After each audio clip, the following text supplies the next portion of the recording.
Boa noite a todos vocês que nos acompanham em mais um episódio do Léo Santos Podcast, podcast que fala sobre carreira, negócios, empreendedorismo. Vocês já estão muito acostumados a aproveitarem o conteúdo compartilhado aqui com especialistas das mais diversas áreas de atuação.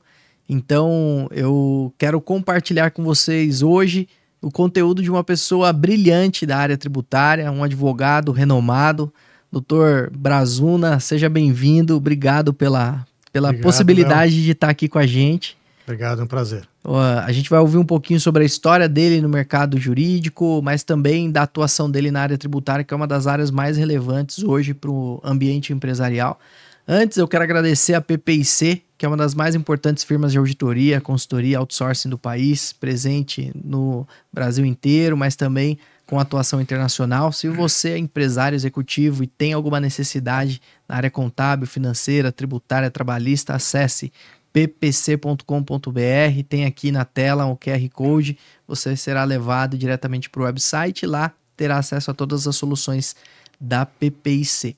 Bom, doutor, seja bem-vindo mais uma vez, muito obrigado por você disponibilizar um pedaço da sua agenda. Sei que ela é muito corrida porque você lidera a frente jurídica de diversos clientes importantes, né, que tem seus desafios tributários aí. A gente tem vivido momentos bastante dinâmicos e intensos, né, nessa área no Brasil. Então a gente vai chegar um pouquinho lá, porque eu quero ouvir muito sobre a sua atuação, sobre as suas perspectivas do que é bom, do que é ruim, do que é oportunidade do ponto de vista tributário. Mas a gente sempre começa aqui ouvindo o início da trajetória dos nossos convidados, porque é óbvio que você tem uma carreira muito bem sucedida, é fundador de um dos mais importantes escritórios jurídicos do país na área tributária, mas como tudo começou? Qual que é a história do Dr. Brazuna, ainda menino, que por algum motivo foi inspirado a estudar Direito? Você pode começar falando um pouquinho sobre esse começo da história? Conto sim. Léo, obrigado pelo convite, em primeiro lugar.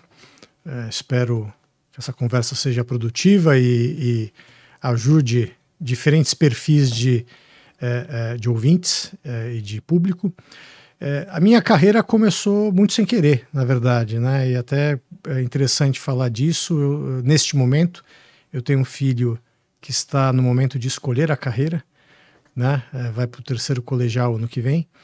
E eu tive um momento de escolha da carreira completamente diferente do que ele está tendo, né? Eu escolhi Direito totalmente por um acaso. Na verdade, era para eu ser engenheiro. No último ano da escola, eu amava a matemática. No último ano da escola, eu percebi que eu não gostava tanto assim de matemática e fui prestar vestibular. Então, fiz só 2 provas para o vestibular, porque meu pai disse: olha, se você não sabe o que quer fazer da vida, então não faça nada, é melhor não fazer besteira, né? Então trabalha aí, se forma, trabalha, faça um cursinho, depois você vê o que você quer fazer da vida. Então fiz 2 provas de vestibular, uma para Direito e uma para Economia. E acabei passando nas 2. Acho que de tão tranquilo que eu fiz a prova, passei nas 2. E propus para meus pais: não, eu quero fazer Economia, porque era fora de São Paulo, né? Vou sair de casa, vou morar sozinho. E Direito era absolutamente do lado da minha casa. Então, não, você vai fazer faculdade de Direito lá no Largo de São Francisco. E acabei entrando desse modo na carreira jurídica. E foi um choque para mim, porque eu não tinha a menor ideia de do que eu estava fazendo e onde eu estava pisando, né? Tanto assim que eu comecei a trabalhar muito cedo exatamente por isso. Logo no começo da faculdade, depois de 2, 3 meses de faculdade, eu queria abandonar o curso. Falei: isso não tem nada a ver comigo. Ficar falando sobre filosofia do direito, direito civil, direito romano, né? Como resolver o conflito entre o Caio e o Tácito, que batem as 2 charretes na Roma Antiga. Então isso daí não era para mim. E eu comecei então a trabalhar no primeiro ano no escritório de advocacia e aí o bicho me mordeu. Estagiário. Eu fui fisgado, estagiário. Eu fui fisgado pela emoção da advocacia, né? Anos 90? De ir ao fórum, anos 90, de ir ao fórum, brigar, discutir, né? Já no fórum, já discuti com todo mundo. Eu sempre tive esse perfil, né? Minha mãe dizia que eu era um galinho de briga. E aí eu acho que eu me encontrei logo no primeiro ano trabalhando num escritório e fui pouco a pouco então aprendendo a gostar do direito, né? Mas muito da prática. Eu gostei muito sempre dessa emoção da advocacia. Lá pelo terceiro ano de faculdade, eu fui então trabalhar num grande escritório de advocacia. Esse meu primeiro estágio foi num escritório pequeno, familiar, foi muito bom, foi uma ótima primeira escola, né? Era um pai e um filho que trabalhavam juntos, então eu já aprendi, naquele momento eu já incorporei uma regra na minha vida, de que eu não trabalho com parente de jeito nenhum, né? Isso eu carreguei a vida inteira e é uma cláusula pétrea no meu escritório, né? Lá não há parentes no escritório, né? Não podemos ter parentes funcionários nem sócios. Eu ouvi uma vez que não contrate ninguém que você não pode demitir. Exatamente, né? E também não advogue para a família. Tem algumas, essas relações são sempre delicadas, né? Sim. Mas aí, no meio da faculdade, eu comecei a trabalhar, tive meu primeiro contato com o direito tributário. E, particularmente, aí eu acho que as coisas se encontraram. Aquele garoto que gostava muito de matemática, gostava de ciências exatas, ele se encontrou, né? Eu consegui unir o direito, a parte das ciências humanas do direito com as ciências exatas, né? Que, de fato, no direito tributário, essas duas áreas do conhecimento se encontram, e é a área dentro do direito, a área mais objetiva, mais racional. O advogado tributarista, ele não faz audiência com o juiz, ele é objetivo, então eu tomei gosto por isso.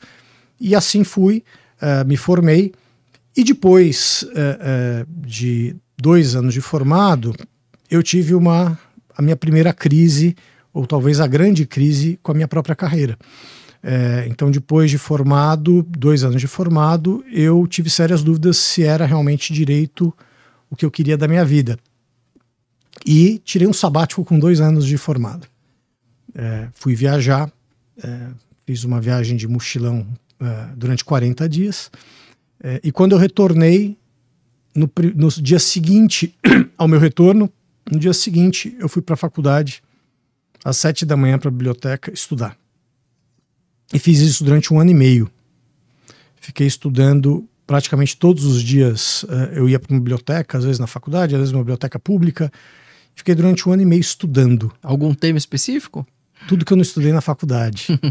Como eu deveria ter estudado na faculdade. Mas o que te despertou nessa viagem a ponto de voltar e ficar intensivo na busca? O que me despertou foi que eu, quando pedi demissão do escritório onde eu trabalhava, ninguém queria me deixar embora. E todos me diziam: não, mas você é ótimo, fique aqui que você um dia será sócio do escritório, e todo mundo gosta de você, você é excelente. E eu não me achava excelente. Eu falei: não, mas eu não sou excelente. Como assim eu sou excelente? Eu sou um bom resolvedor de problemas apenas. Eu sei desarmar bombas. Eu acho que eu sempre tive essa habilidade. Mas isso não me levará muito longe. Eu preciso ter muito mais estofo para conseguir chegar mais longe, né? Como um atleta que precisa fazer musculação. Uma hora precisa cuidar da estrutura corporal. Se eu não tiver uma estrutura mental e de formação jurídica sólida, lá na frente eu não vou evoluir. Uma hora eu paro. E aí foi uma pausa maravilhosa na minha vida. Tanto é que nesse 1 ano e meio eu estudei tudo, né? Obviamente, as matérias que eu tive na faculdade, todas elas menos direito tributário. Porque direito tributário eu já via no dia a dia, eu já tinha uma base boa. Falei: não, mas o tributarista, ele não vai ser um bom tributarista se ele não for bom em direito civil, ele não vai ser um bom tributarista se ele não conhecer direito administrativo, se ele não conhecer direito penal, se ele não conhecer direito do trabalho, né? Existe uma expressão que se usa bastante conhecida, de que o direito tributário é um direito de sobreposição, ou de superposição.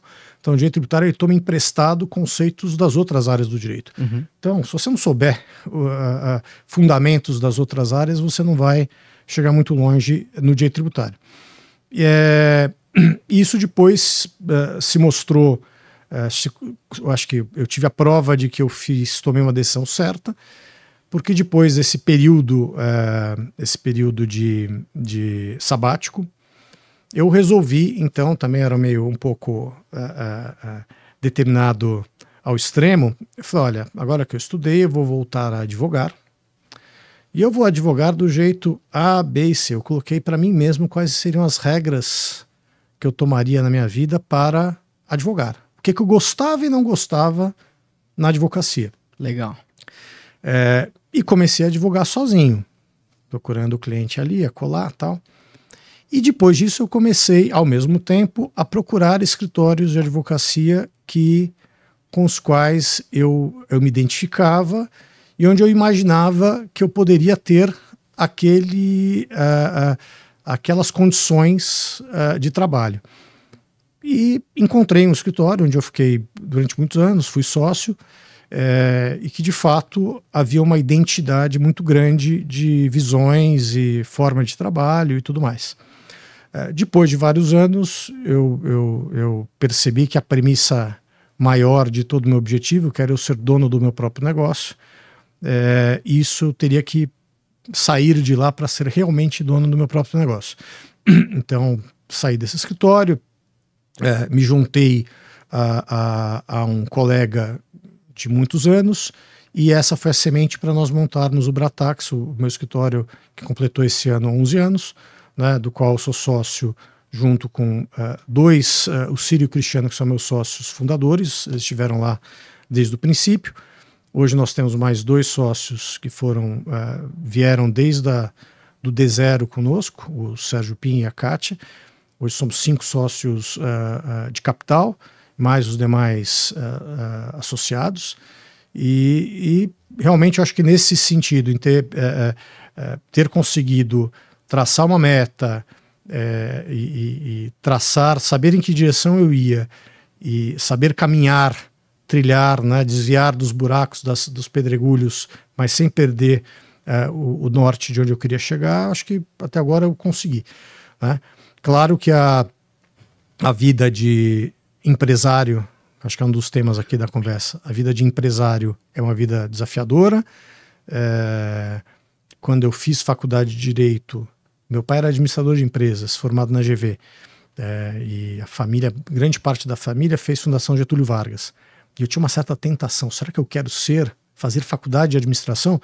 Mas acho que eu também acabei atendendo essa minha outra vocação, tendo meu próprio negócio.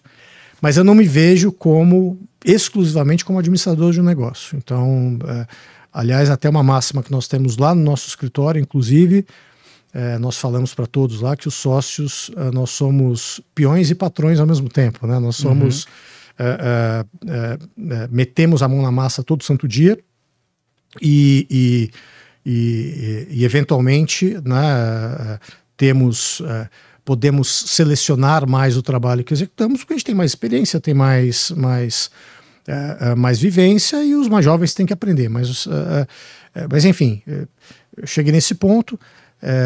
E tem os desafios de administrar o negócio, né? Administrar um negócio no Brasil não é fácil, mas para quem quer ter um negócio e gosta da área jurídica, realmente acho que dos negócios que você pode iniciar no Brasil, o escritório de advocacia talvez seja um dos menos complexos, né? Porque você não tem investimento em máquina, você não tem investimento em equipamentos, você não tem estoque, né? O seu estoque, a sua máquina, o seu equipamento é a sua cabeça. Então, mas esse é o desafio, né? Mas é um desafio, eu imagino, mais fácil do que de administrar. Quando eu vejo colegas empresários que têm comércio, indústria, outros tipos de serviço, o desafio é muito maior, né? Eu imagino que sim. E é interessante alguns pontos da sua fala. O primeiro é que muito jovem você teve a clareza de determinar quais eram as áreas que você gostaria de trabalhar e as áreas que você não gostaria. Fazer essa seleção ainda muito jovem é difícil, porque ali aos 20 e poucos anos, até início dos 30 e poucos anos, você ainda está um pouco confuso do que vai e do que não vai, né? O que você acha que te trouxe essa capacidade de fato determinar algum instinto familiar que tinha muito claro o que poderia e o que não poderia? Ou foi realmente áreas que você sentia mais prazer ou não? Como você lembra desse momento? Olha, eu acho que o fator sorte é sempre muito importante, né? Eu acho que eu dei sorte. Eu poderia ter entrado na faculdade de Direito. Aliás, eu entrei e achei um horror, né? Mas eu poderia ter começado a trabalhar no escritório e achado um horror também. Sim. Tanto que eu comecei comentando que eu não tive a mesma oportunidade, o caminho que eu trilhei foi diferente do que o meu filho agora está trilhando, porque meu filho está pensando em fazer medicina. Então eu falei, cara, legal, medicina muito bacana, mas vai conhecer um consultório médico, vai no hospital. Essa semana ele foi no Hospital das Clínicas. Legal. Vai ver com seus próprios olhos o que é a medicina. Uma coisa é romantizar a medicina, outra coisa é enxergar um paciente sendo examinado, passando mal. Exato. E não vá aguardar para estudar anos e anos e anos, entrar na faculdade de medicina, no segundo ano resolve que não gosta, né? Que não gosta de ver sangue, não. Então já descobre antes. Essa instrução é importante, né? Importante, importante. Eu tive a liberdade, acho que felizmente foi muito boa essa liberdade com responsabilidade que meus pais me deram. Falei, olha, escolha, a gente não vai interferir. Não opinaram, nada. Quando eu decidi que eu não queria ser mais engenheiro, depois ficar estudando matemática 3 anos, eu falei, tudo bem, você que está escolhendo. Foi uma loucura da parte deles, mas no final dá tudo certo. Pegar na mão um pouco e guiar talvez faça um pouco de sentido, né? Mas é perigoso, porque você pode induzir também a pessoa a fazer algo. Quando a pessoa demonstra claramente uma aptidão, é difícil a gente enxergar. Às vezes minha mãe fala para mim, não, é claro que você seria advogado. Você brigava com todo mundo, você sempre queria ter razão. Mas ela não me falou isso na hora que eu fui escolher a faculdade. Né? Escolher o que prestar. Mas acho que faz sentido, né? Eu adoro ganhar uma discussão. Então, isso é um sinal. Eu poderia exercer isso em outras áreas, eu imagino. Né? Eu tenho interesses, tanto que quando eu fui depois, academicamente, eu fui fazer meu mestrado, eu demorei muito tempo para fazer o mestrado. Porque eu não conseguia encontrar um tema desafiador e que eu achasse interessante para investir tempo estudando. Um belo dia eu achei um tema que envolvia direito e economia. E economia tinha a sementinha lá. Não à toa eu prestei 2 provas no vestibular na minha adolescência, para direito e para economia. Porque eram acho que no íntimo, 2 matérias que me interessavam. E no meu mestrado eu estudei muito economia, apesar de ter sido mestrado em direito. E é uma área, quem sabe, algum dia, antes de algum momento por hobby, eu faça uma pós-graduação em economia. Eu tenho muito interesse, né? Mas ter interesse, também isso, ter interesse e trabalhar com alguma coisa são caixinhas muito diferentes. Exato. Né? Caixinhas muito diferentes. E a economia, a administração, inevitavelmente está ligada às atividades de um advogado tributarista. Sim. Porque você está envolvido com os números, com o balanço da companhia, sim. Então você acaba experimentando um pouquinho do que eventualmente você teria em maior escala caso tivesse optado por essas profissões, né? Um ponto interessante também é o fato de chegar à sociedade, né? Porque talvez muitos advogados, estudantes de direito, que optam por trabalhar em escritórios, não se enxergam como empresários, mas essa é a carreira natural de quem trabalha no escritório jurídico, é se tornar um dono. Né? Mesmo que, eventualmente, dependendo da estrutura, você não administre diretamente, mas você vai se tornar um sócio se tudo der certo. Então, ter essa visão de que a advocacia permite você se tornar um empresário também, ter essa visão é algo que pode ser trabalhado desde o início da carreira, né? E eu acho que as faculdades, a depender da faculdade, mas as faculdades de direito no geral, incultam muito pouco essa ideia no estudante. Né? Na minha faculdade, na São Francisco, na USP, 0. Né? A maior parte dos meus colegas foi trilhar a carreira pública. E eu conto nas mãos, em uma mão ou em 2, no máximo, a quantidade de colegas de turma que são advogados privados e que tem seus escritórios, então, aí é numa mão só. Uhum. Né? Então, de fato, há esse desafio, e que eu acho que a geração atual, ela enfrenta um desafio ainda maior, porque ela é muito pouco, por um lado, ela é pouco estimulada, não aprende isso na faculdade, e por outro lado, hoje, um advogado entra numa estrutura de um grande escritório de advocacia, de uma grande firma, e de fato soa estranho para ele a proposta ou o discurso de que ele vai se tornar sócio. Aquilo é muito grandioso, é muita gente. Uhum. Então ele vai ser sócio de quem? Não, eu sou sócio de mais 100 pessoas? Isso é sociedade mesmo? Né? Sim. Escritório de advocacia é sociedade de pessoas, não é sociedade de capital.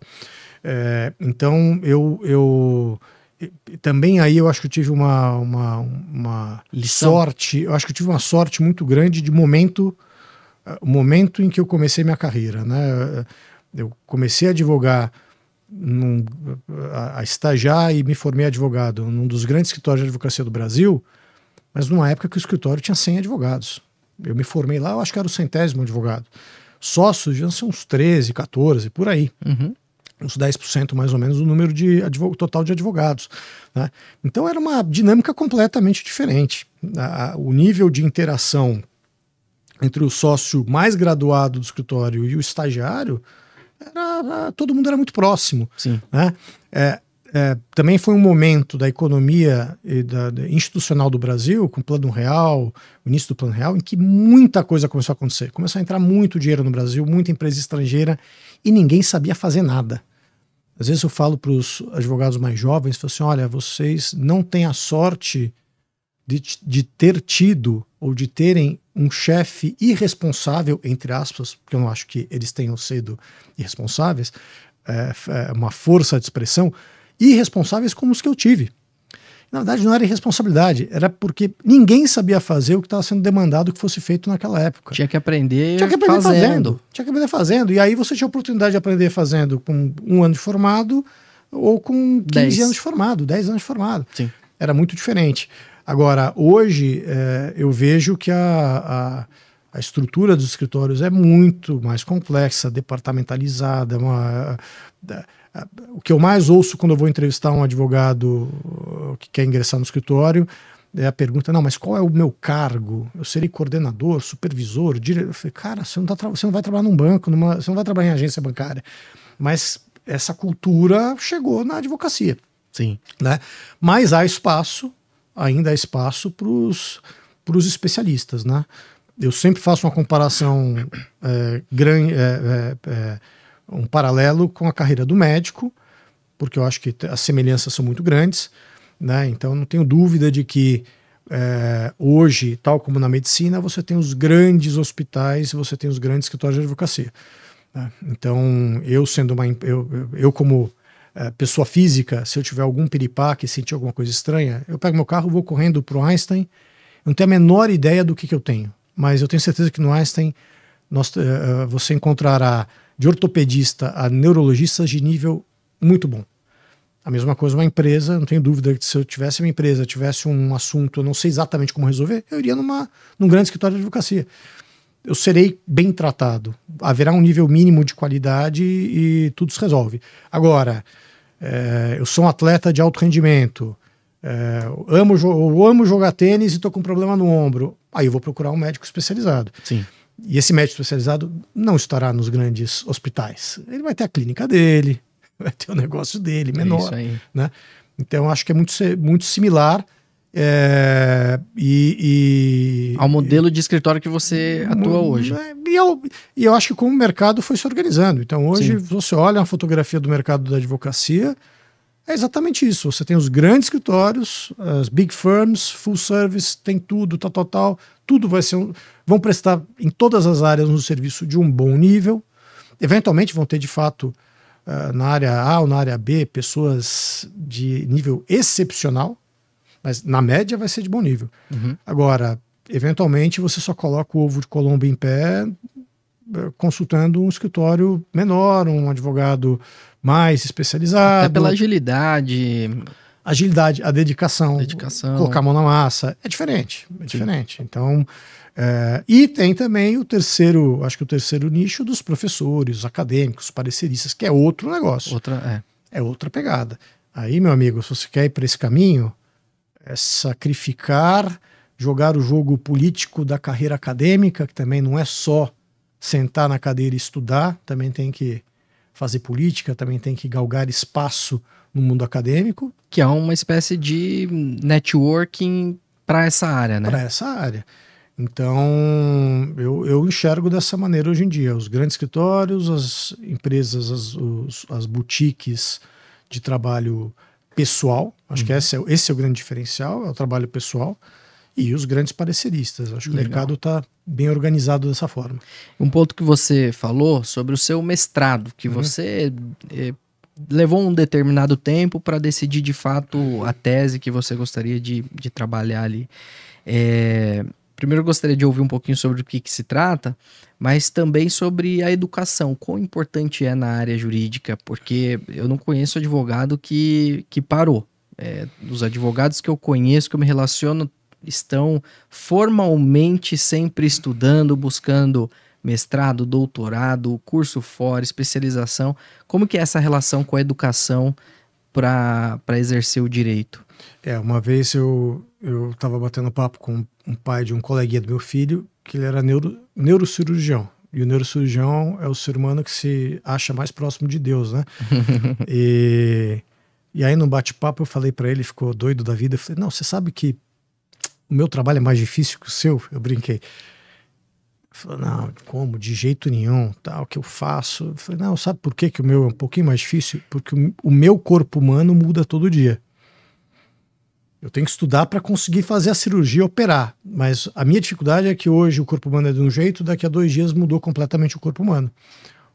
A lei mudou, então eu preciso me adaptar muito rapidamente. Sim. Eu acho que a carreira acadêmica pode ajudar, ou melhor, a continuidade na educação formal sempre pode ajudar, né? Mas eu acho que eu sempre digo que o mais importante é o sujeito ter o profissional ter o hábito do estudo. Ainda mais hoje em dia isso é desafiador para os jovens, porque a quantidade de curso que você tem para caçar, de caça-níquel, curso para tapear o jovem é enorme. Sim. Então eu já tive casos no escritório tem um caso de uma advogada que trabalha comigo que eu falei para ela uma vez, olha, eu te proíbo de fazer uma pós-graduação. Que ela ia fazer a 2ª ou a 3ª. Eu falei, não, você está proibida de fazer uma pós-graduação. Você não precisa. Pega esse livro aqui e esse outro livro, estuda ao longo de 1 ano, lê de capa a capa. Mas lê riscando, anotando. Você vai ver que vai ser a pós-graduação mais barata que você vai ter feito na sua vida. Sim. Você vai gastar R$100 nos 2 livros e vai valer a pena.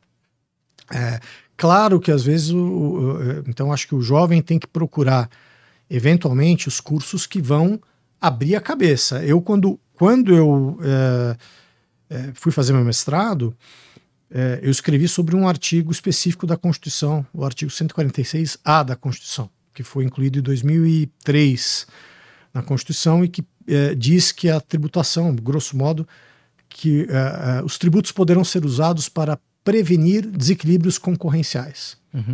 Eu li aquilo e falei, caramba, o que diabos isso quer dizer? E me desafiou porque eu falei, poxa, tem economia no meio, tem outras áreas além do direito tributário, tem direito concorrencial, mas eu não tinha a menor ideia se tinha alguma coisa para explorar aí, se tinha suco para tirar dessa laranja. E aí eu fui fazer pequenos cursos. Fui num curso lá sobre direito concorrencial, fui num outro curso sobre não sei o quê, fui conversando. Aí até um dia que num dos cursos que eu fui fazer de curta duração, eu conversei com um dos professores, os melhores professores do curso, e troquei uma ideia sobre esse artigo. Falei, olha, o senhor percebeu aqui esse artigo que entrou na Constituição? Qual que é a sua opinião, etc. E eu vi que ele estava completamente perdido. Ele não tinha a menor ideia do que aquilo podia ser. E aí eu me toquei que eu estava bem mais na frente em relação já à compreensão do assunto. Falei, agora acho que é a hora. Né? E apliquei para o mestrado e fui aceito e deu tudo certo. Então, óbvio, mas eu não tinha a pretensão da carreira acadêmica. Então também, de novo, voltando à história de ter eventualmente uma carreira acadêmica formal, galgar títulos, etc. Eu não fui fazer mestrado por conta do título, porque senão tem gente que 2 anos de formado faz mestrado, doutorado, já resolveu a vida, pode virar professor disso, daquilo outro, né? Mas eu fui atrás da curiosidade, eu busquei isso para para fortalecer, para satisfazer um desejo intelectual. Então, legal. E nesse meio tempo, você teve a oportunidade de atuar como juiz, né? Uhum. Como foi essa experiência? Eu fui... E que tipo de tribunal que é esse que você foi juiz? Eu fui juiz durante 8 anos no Tribunal de Impostos e Taxas do Estado de São Paulo. O Tribunal de Impostos e Taxas é um órgão de julgamento da própria Secretaria de Fazenda do Estado de São Paulo. Então, é um tribunal administrativo, onde as autuações, as cobranças de tributos feitas pela fiscalização do Estado de São Paulo, quando confrontadas pelo contribuinte, acabam nesse tribunal administrativo. Foi uma experiência muito boa. Eu quando me formei, eu não tinha a menor pretensão, nunca tinha me passado pela cabeça a carreira de juiz, né? Eu achava que não tinha nada a ver comigo, realmente eu fui talhado para ser advogado, mas eu vi o quão prazerosa é a carreira do juiz. Eu não fui juiz de direito, juiz no tribunal administrativo, mas dá para imaginar o quão prazerosa é a vida de um juiz, porque, diferentemente do advogado, o juiz recebe a matéria-prima toda pronta. É maravilhoso. O advogado tem que pegar a pedra e bater e achar o diamante lá dentro. O juiz já recebe o diamante pronto, né? E cabe a ele decidir, claro, a responsabilidade do papel do juiz, decidir quem está certo e quem está errado, é difícil. Houve momentos, de novo, eu estava lidando ali com questões meramente tributárias. Fico imaginando um juiz que lida com a vida, de fato, né, familiar de uma pessoa, a liberdade de uma pessoa. Não é fácil tomar essas decisões, mas você trabalha em cima de argumentos que já vêm dados pelas duas partes, né? Então é muito interessante.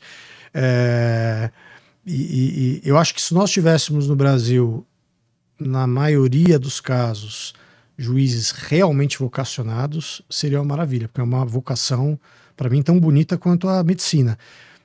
Infelizmente, na prática, nós temos muitos juízes que não têm a menor vocação, que não querem, não é isso que eles sonharam para a vida deles, mas eles prestaram concurso público e acabaram passando na carreira da magistratura. Essa é a realidade. Essa é a realidade, infelizmente. Né? Na prática, a gente percebe isso. Você e aí quem sofre com isso é a própria sociedade, né? Totalmente. Você percebe claramente com o advogado quando o juiz é juiz, nasceu para ser juiz, e quando ele está lá porque ele achou aquele ganha-pão, né? Então é muito diferente. Mas foi uma experiência muito boa. Na minha área de atuação, foi uma experiência especialmente valorosa por eu interagir de maneira mais profunda com pessoas que são da administração fazendária. Então, o Tribunal de Impostos e Taxas é um tribunal paritário, né, onde as câmaras de julgamento são compostas metade por representantes dos contribuintes e metade por representantes do fisco. Então, os meus colegas de câmara eram fiscais de carreira. Então, você percebe e começa a ter uma outra visão, a tal da história da empatia, mas você começa a criar uma compreensão maior de como é que funciona a cabeça de uma pessoa que, na prática da advocacia, vai ser seu oponente, né? E também, não só seu oponente, saber lidar com essa pessoa de modo a resolver um impasse que você tenha, que o teu cliente tenha, né? Então foi e até hoje tenho bons amigos, os juízes da Fazenda que foram da minha época, até hoje somos ótimos amigos, aprendi muito com eles. Que legal, acho que essa riqueza da conexão entre os profissionais do direito, de um olhar com empatia, com respeito à atuação do outro e se relacionar de maneira positiva para o bem comum, isso é o que faz de fato ter algo de diferente no exercício da profissão, né? Então, imagino que essa experiência tenha sido ótima para ser o advogado que você é hoje. Né? E aí eu já queria entrar nesse papo do hoje, porque o mundo dos tributos é um mundo imenso, um mundo gigantesco e que impacta a sociedade como um todo, especialmente a sociedade empresarial. E a gente teve recentemente a reforma tributária. Eu queria ouvir um pouquinho do senhor, o que é de fato a reforma tributária, quais são os principais impactos para as empresas. E para quem nos assiste, que eventualmente é um executivo que atua na área comercial, é um presidente, até mesmo um diretor financeiro que está um pouco mais próximo desses assuntos, mas o que esse executivo tem que ficar esperto, ligado, o que ele precisa se preparar para atender a essa reforma tributária? Bom, vamos lá. Eu estava até hoje à tarde escutando, antes de vir para cá, não terminou ainda, a audiência de votação na CCJ do Senado do projeto de lei de regulamentação da reforma tributária que enfim, foi objeto de umas 2.000 emendas ou propostas de emendas na CCJ do Senado. Número baixo, né? Baixo. Mas eu acho que eu confesso que eu jamais imaginei, eu não imaginava que eu viria uma reforma tributária no Brasil. Uhum. Então o nosso sistema sempre foi muito ruim, nosso sistema era péssimo, mas o brasileiro não desiste nunca, né? Então o brasileiro se acostumou a trabalhar com um sistema péssimo. Então nós éramos acostumados já a trabalhar com algo muito pouco funcional. Mas o mundo, nós não estamos isolados no mundo, o mundo não aguentava mais, eu acho que não era só o Brasil, o mundo já não aguentava mais lidar com o sistema tributário brasileiro, né? Eu me lembro de uma vez um cliente que estava montando uma fábrica no Brasil, uma empresa japonesa, e eles puseram um executivo de onde ele era? Do leste europeu, de um país do leste europeu, húngaro, eu acho, e tinha trabalhado na Espanha. Ele tinha uma experiência grande já. E ele veio para tocar a construção da fábrica, entre outros projetos, né? E aí, na época, eu fiz um estudo para eles do que eles poderiam ou não poderiam tomar crédito, do que eles poderiam ou não poderiam tomar crédito de tributos na construção de uma fábrica. E lá pelas tantas, a gente conversando por videoconferência, que a fábrica era no interior, ele se mexendo, coçando a cabeça e tal. Eu falei, o que está acontecendo? Ele falou, não, eu não estou entendendo do que você está falando, não faz sentido o que você está me falando. Eu falei, poxa, falha minha, perdoe, eu deveria ter dito antes de começar. Eu deveria ter feito um disclaimer de que não faria sentido o que eu ia falar, porque não faz sentido. Eu já tenho explicado que um tributo é de um jeito, outro tributo é do outro tributo é do outro, e não tem nenhuma razão. Melhor, razões há, mas eu não caberia ali explicar. Razões históricas, razões de construção de uma legislação que nunca foi pensada de forma sistemática. E agora, com a reforma, nós tivemos a apresentação de um projeto pensado de maneira sistematizada. De um projeto ideal para o que nós teremos, o produto que será entregue no final desse processo legislativo vai ser um pouco diferente, né? Então foi apresentada uma proposta de emenda constitucional pura. A proposta já sofreu uma série de alterações.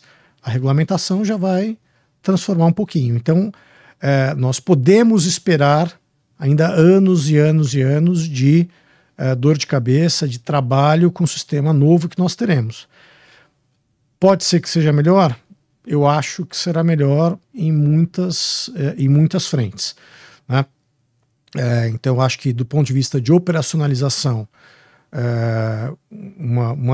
dos principais pilares desse projeto é o tal do split payment, né? Então, para quem não sabe do que se trata, uma das ideias do projeto centrais é que quando contribuintes fizerem operações, quando eu fizer uma operação com um bem, um serviço, um bem material e material ou um serviço, eu vou ter que pagar 2 tributos, né, que são os tributos novos que foram criados, que são o IBS e a CBS. O Imposto sobre Bens e Serviços e a Contribuição sobre Bens e Serviços. Esses 2 tributos vão substituir aquela sopa de letrinha de PIS, COFINS, ISS, ICMS, IPI. Então não vai interessar mais se o que eu estou fazendo é serviço, se o que eu faço é mercadoria, se o que eu vendo é produto.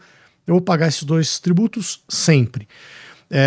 Como eu sou contribuinte, eu devo ter provavelmente créditos, porque para vender algo, eu comprei algo ou fabriquei algo. Então eu vou ter meus créditos. No momento em que eu fizer a minha venda, pelo mecanismo do split payment, sempre que a minha operação for paga por um meio eletrônico de pagamento, que 99% das vezes, sempre que o meu cliente utilizar um meio eletrônico de pagamento para me pagar, a instituição financeira que participar da transação financeira, a transação de pagamento, ela própria já vai apurar o tributo.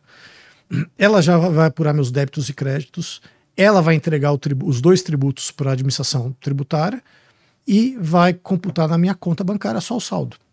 Então, essa ideia é genial. Sem dúvida. Né? E país, você conta isso para os europeus, assim, não é possível, o Brasil vai fazer isso. Mas eu acho que o Brasil tem capacidade de fazer isso pela a nossa tecnologia fazendária, fiscal, é muito avançada. Claro que a gente ainda tem coisas bizantinas, mas no geral, o nível de informatização e de sofisticação, seja da administração fazendária brasileira, seja também do nosso sistema financeiro, é muito elevado. Sem dúvida. Então, isso vai ser um ganho enorme. Agora, a gente vai continuar tendo, que era a ideia, isso que se queria evitar no projeto de reforma tributária, a gente vai continuar tendo uma série de exceções. Então vai ter uma série de regimes específicos de tributação, regimes diferenciados de tributação. Então, a maioria dos contribuintes pagará IBS e CBS e vai seguir uma mesma cartilha. Algumas atividades vão pagar os mesmos tributos com reduções e alguns setores econômicos vão ter regras próprias, vão pagar IBS e CBS, mas na verdade vão ter regras completamente particulares, né? Então, eu acho que do que podia ser, né, até que está saindo algo melhor do que a encomenda, e que no final do dia teremos dores, será sofrido, mas acho que lá adiante nós teremos algo muito melhor do que temos hoje, né? Claro, o que nós temos hoje também, hoje eu fiz uma postagem no LinkedIn sobre um pronunciamento de ontem do Javier Milei, lá na Argentina, que falou que ele vai reduzir ano que vem 90% dos impostos na Argentina. Não em carga tributária, mas ele vai reduzir a quantidade de impostos em 90%. E muito curioso que ele falou que ele vai estimular a concorrência fiscal entre as províncias argentinas. Então, você ouve isso, caramba, isso é um discurso completamente diferente do que a gente sempre escutou aqui, né? Aqui no Brasil, você fala, não, guerra fiscal entre os estados é muito danoso. A gente está vivendo agora esse momento que são só tributos e mais tributos sendo criados e nenhum corte de gastos. Então vamos ver vamos ver qual experiência vai dar certo, né? Mas pela sua análise faz sentido? Tem um potencial de ganho para a economia? O que a gente está implementando ou o que o Milei está propondo? O que o Milei está propondo. Acho que o que o Milei está propondo seria, se nós pudéssemos voltar anos-luz, seria o que o Brasil deveria ter como um país, uma federação, né? A gente está indo na direção de uma concentração cada vez maior de poder, né? Então a reforma, acho que se há um ponto negativo nessa nossa reforma tributária, não é propriamente a questão da operacionabilidade do sistema, o funcionamento do sistema, mas um ponto negativo é que o poder está ficando cada vez mais concentrado.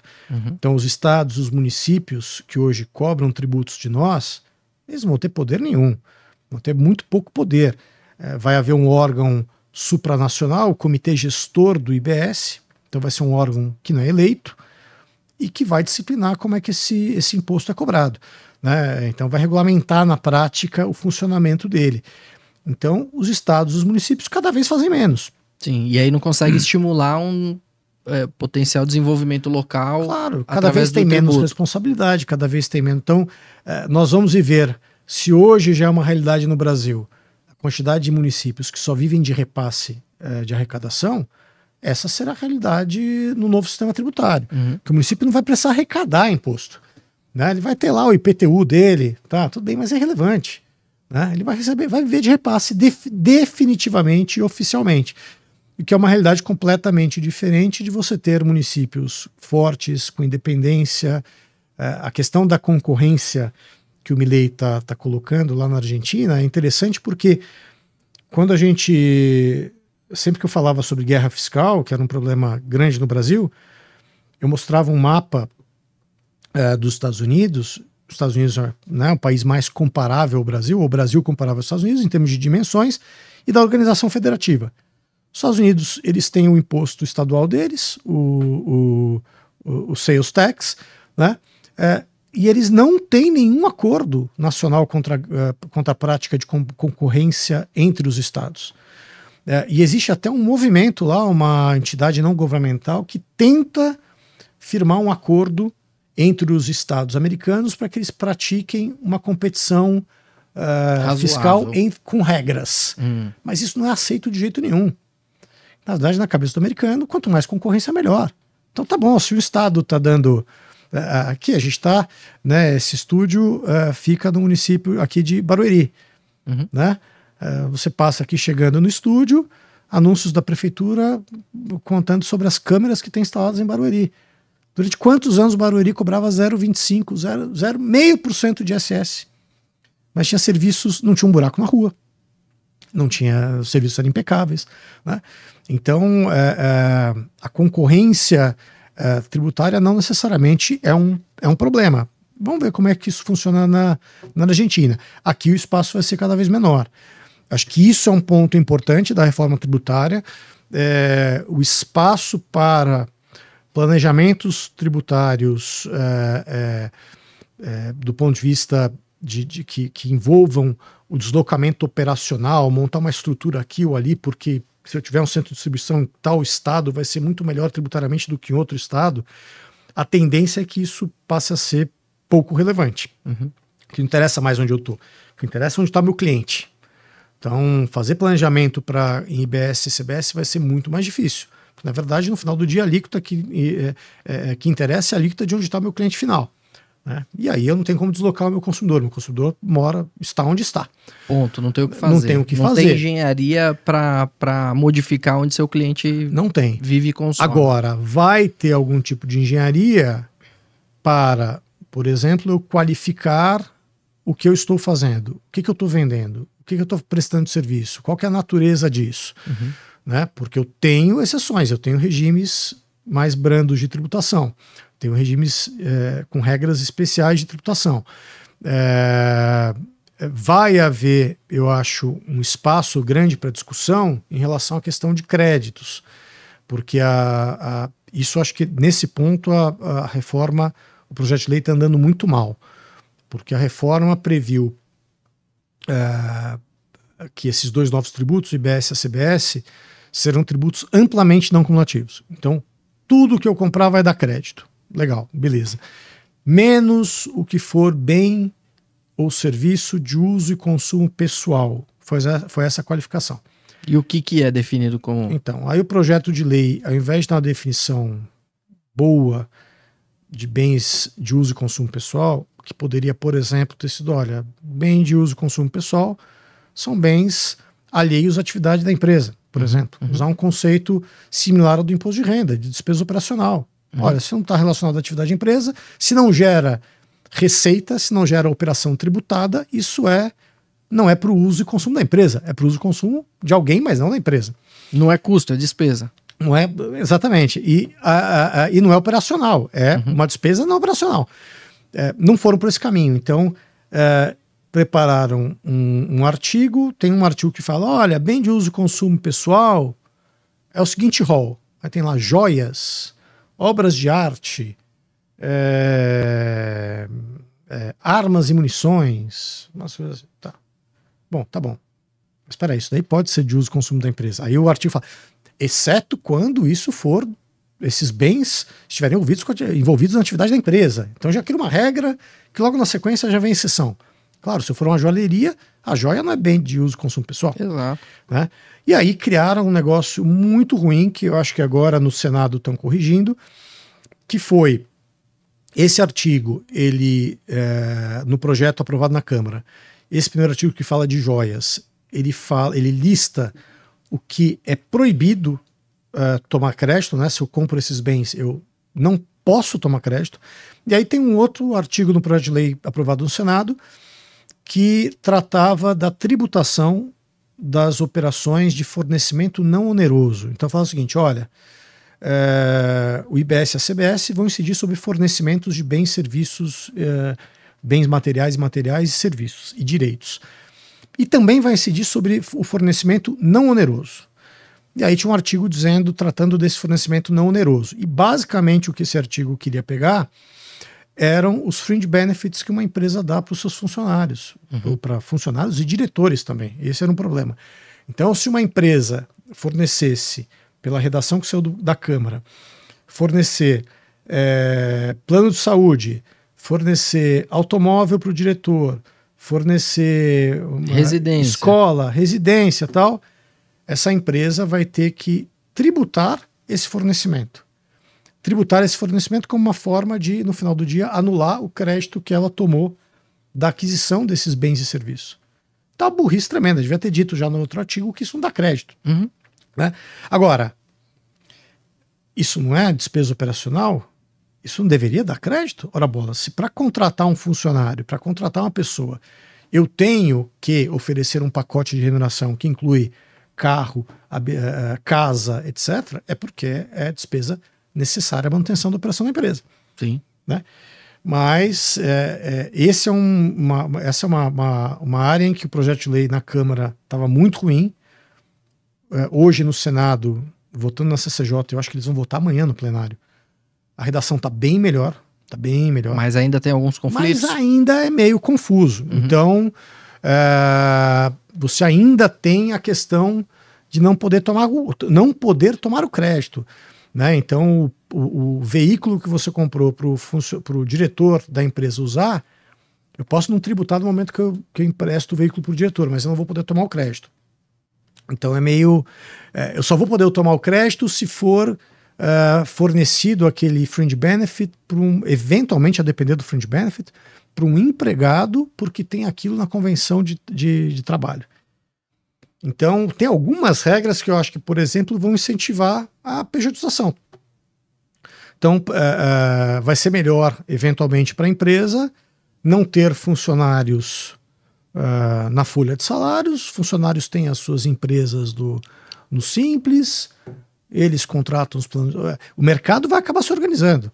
Né? Sim, o mercado sempre o mercado sempre se organiza. Onde a coisa não faz sentido, onde não há racionalidade econômica, o mercado vai se organizar. Até porque o negócio vai ter que continuar de pé, vendendo por um preço justo, a economia tem que girar em torno disso. Exatamente. Então, acho que tem alguns setores que vão passar por mais dores na transição. Né?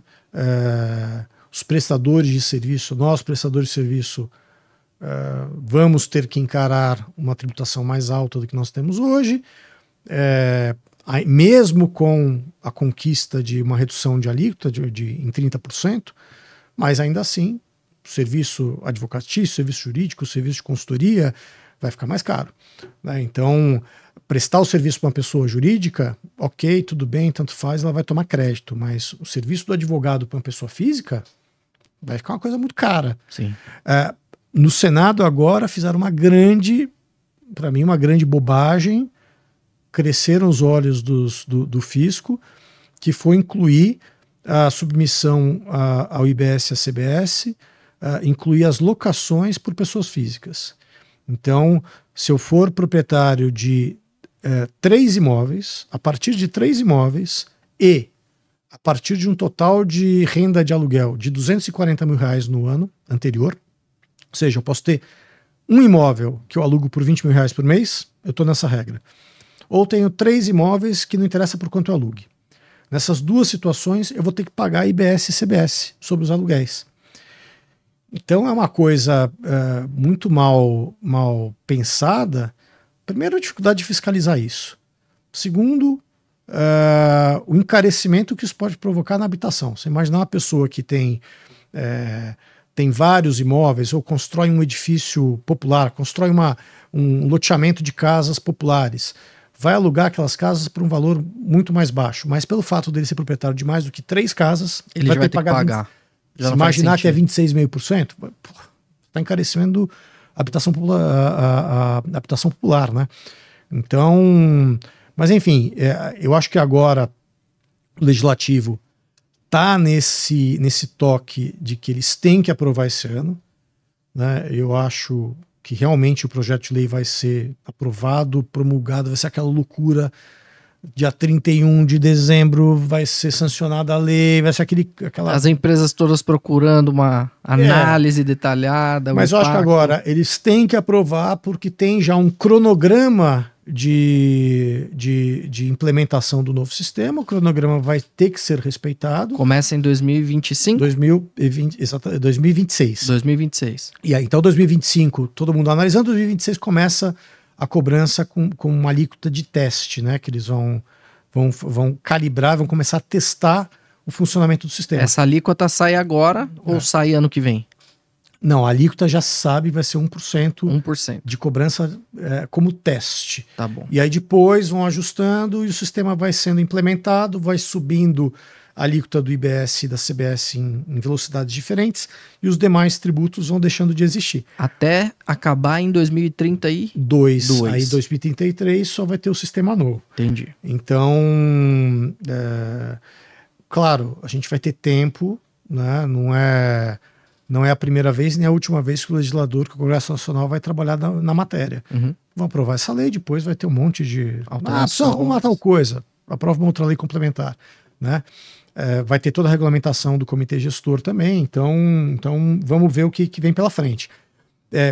Um objetivo também que se falava no início da reforma, que eu acho que esse vai ser frustrado até por essa confusão do legislativo, era, vamos aprovar uma emenda constitucional, vamos regulamentar, e aí o governo logo na sequência já entra com uma ação declaratória de constitucionalidade no Supremo, para já travar todas as discussões de constitucionalidade do novo sistema.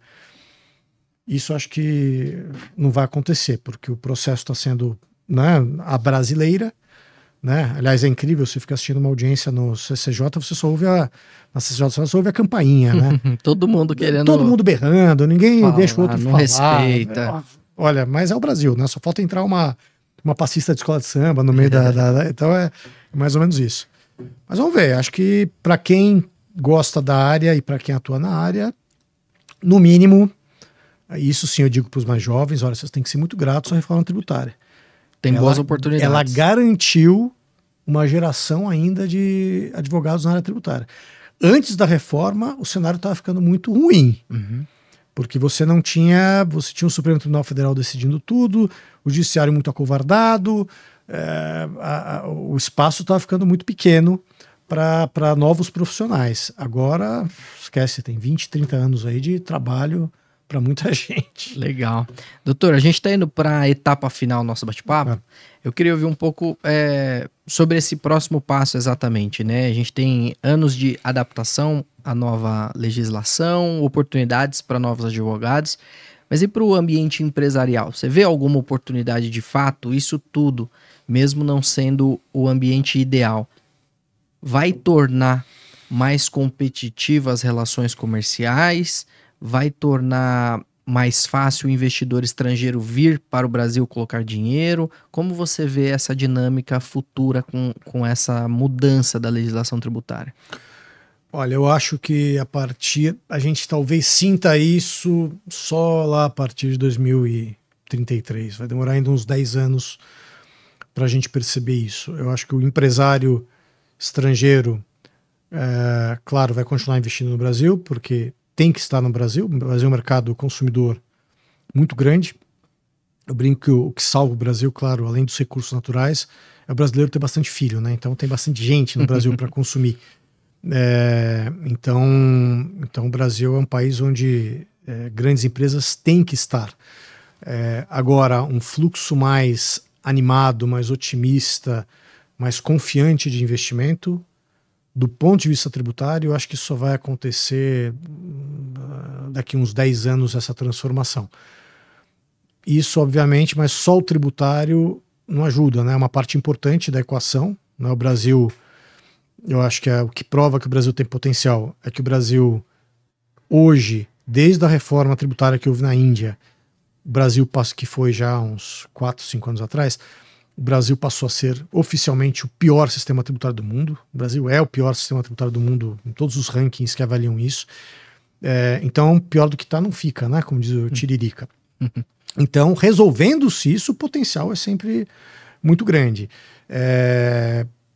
o desafio sempre vai ser para o empresário brasileiro e para o empresário de fora, e eu não sei se vai haver essa mudança de mentalidade do sistema tributário no Brasil deixar de ser uma grande barreira à entrada de novos agentes econômicos, né? Aí voltando ao tema do meu mestrado, quando eu escrevi a respeito desse artigo 146A da Constituição, claro que isso não pude escrever na obra, mas esse artigo foi colocado na Constituição na calada da noite. No Jogo do Brasil. No Jogo do Brasil, às 2h30 e pouco da manhã, que eu fui pegar os diálogos, a transcrição dos diálogos dos senadores votando. E aí aquela senadora que era do Rio de Janeiro, a Denise Frossá, tem um diálogo. Eu estou com um projeto, uma redação aqui que tem um artigo 146A que fala disso daqui, não sei o que, eu não sei o que é isso, mas foi votado, né?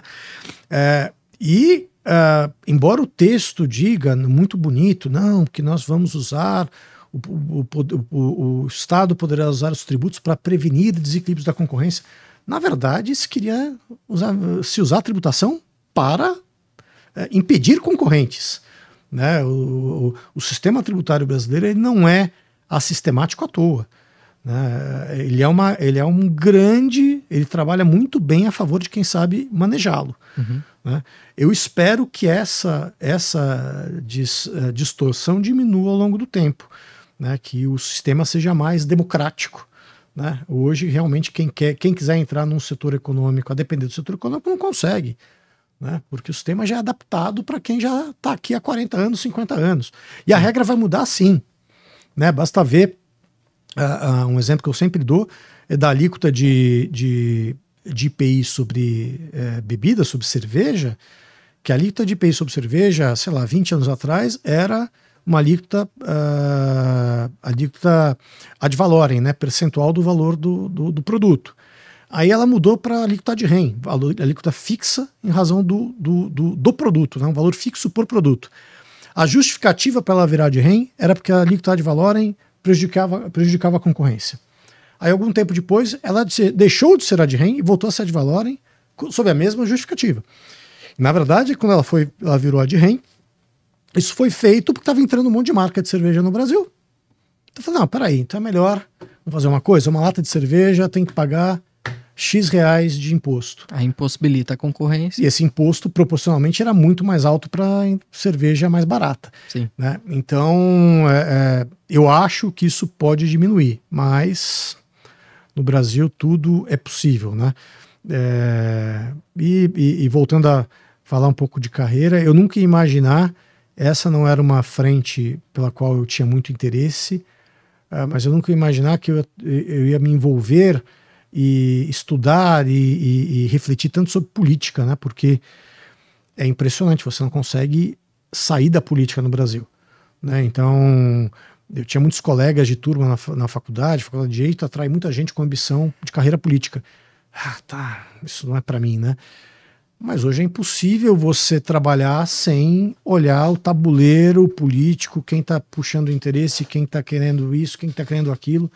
Né? Acho que os clientes demandam isso, por mais que isso possa ser apenas uma percepção, mas olha, a percepção é de que pode ser que a gente vá por esse caminho. Né? É isso que a gente está conversando aqui. Qual que é a tendência? Essa é uma pergunta feita o tempo inteiro, né? Qual que é a tendência?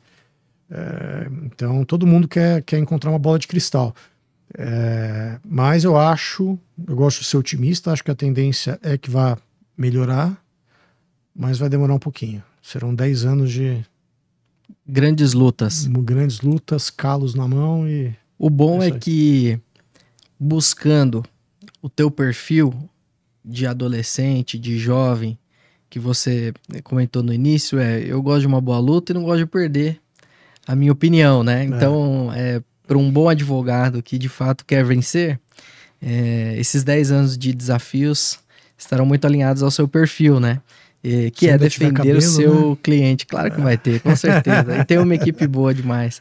Agora, como é que a turma pode acompanhar você mais de perto, se conectar com você através do LinkedIn? Como funciona? Eu tento postar alguma coisa no LinkedIn, mas quem quiser saber mais sobre o escritório pode entrar no site do próprio escritório, do Bratax, www.bratax.com.br.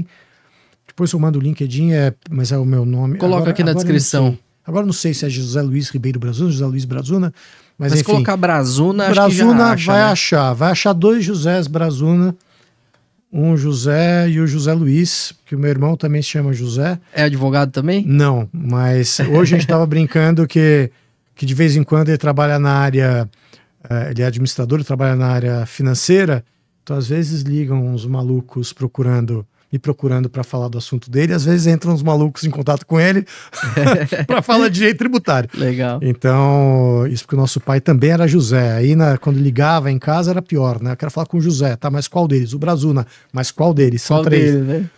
O advogado. Exato. Quando falar administrador, confunde o pai aí com o irmão, 2, né? Exatamente. Exato. Então, depois eu deixo a descrição do meu LinkedIn. Claro, a gente coloca aqui na descrição.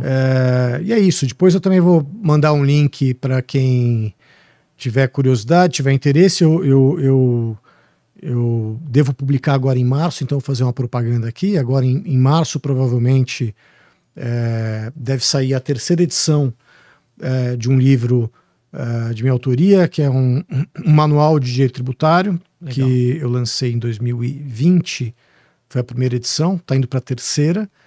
E aí esse ano eu fiz a loucura de ampliar a obra, eu dobrei o tamanho do livro, então ela virou 2 volumes. Agora tem um volume com a parte especial, comentando os tributos em espécie. Então devem sair os 2 livros em março.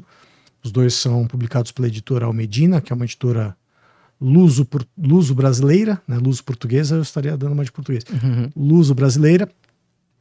Então em março deve ter o lançamento aí desse livro. E também é uma forma de se manter estudando, né? Claro, sem dúvida. Meu pai falava esse ditado: quem sabe faz, quem não sabe ensina.